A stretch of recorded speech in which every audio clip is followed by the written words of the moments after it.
Les jeunes mineurs isolés. Je crois qu'on mélange quand même aussi dans ce débat quelque chose qui n'appartient pas au département, ce qui serait la lutte contre une certaine forme d'immigration.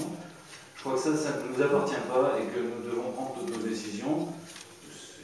Je dirais que c'est le cas, mais j'insiste là-dessus. Nous devons prendre toutes nos décisions en fonction des fonctions qui incombent au département et pas en fonction d'une position qui serait de travailler sur la question des filières, sur la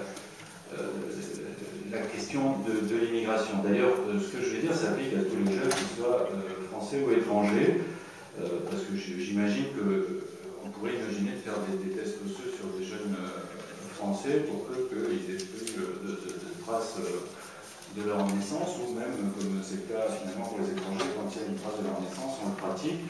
On nous dit que le procureur fait ça de manière économe, qu'il a recours à ces tests de manière particulièrement économe et qu'il ne le fait que quand il y a un doute sérieux. Mais excusez-moi, ça me fait bondir, mais les enfants qui sont restés dans le foyer serein, les frères de Jenson qui ont a priori 6 ou 7 ans, si je ne me trompe pas, ont suivi ce test osseux. Donc j'aimerais connaître le procureur qui ne fait de test osseux que quand il y a un vrai doute et qu'il y a eu un doute pour des enfants de cet âge-là. Donc, M.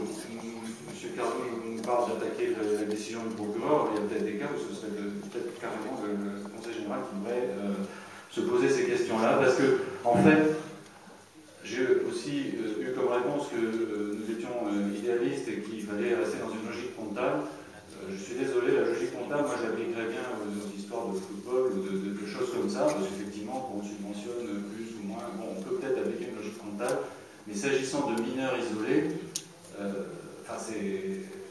mineurs isolés, c'est un mot qui remplace orphelin aussi dans certains cas. Hein. Donc il me semble que traditionnellement, dans notre République, dans toute notre culture, il y a un point fort là-dessus, une solidarité envers les mineurs isolés qui dépasse un petit peu la logique comptable, et c'est pas de l'idéalisme de dire ça. Et ça va jusqu'à l'éducation, parce que le réseau dont il est question et qui a pris en charge Jenson en ce moment, c'est le réseau Éducation sans frontières. Donc je crois que les jeunes ont droit à la protection, à l'éducation, et le fait qu'on ait un test peu fiable qui nous disent il est majeur, il n'est pas majeur, ça doit quand même modérer notre jugement. Il faudrait peut-être déjà savoir s'il a besoin de notre protection. Son acte de naissance dit qu'il a 15 ans et demi, donc il pourrait mentir, dire qu'il a 16 ans et demander à rentrer dans un cadavre. Enfin, je crois qu'il faudrait qu'on puisse prendre ça en compte.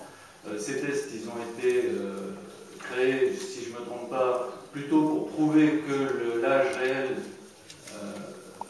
biologique d'un enfant était différent de son âge légal, parce qu'il se trouve que dans certaines interventions médicales, on a besoin non pas de l'âge, de la date à laquelle l'enfant est né, mais de savoir si effectivement il a eu un développement biologique avancé ou pas, et que c'est ça qui compte pour une intervention médicale. Et ces tests sont faits donc pour déceler un éventuel écart, pour pas faire une erreur de médicament sur un enfant, parce que sa date de naissance dit qu'il a 15 ans, mais qu'en fait il a un âge biologique inférieur ou supérieur.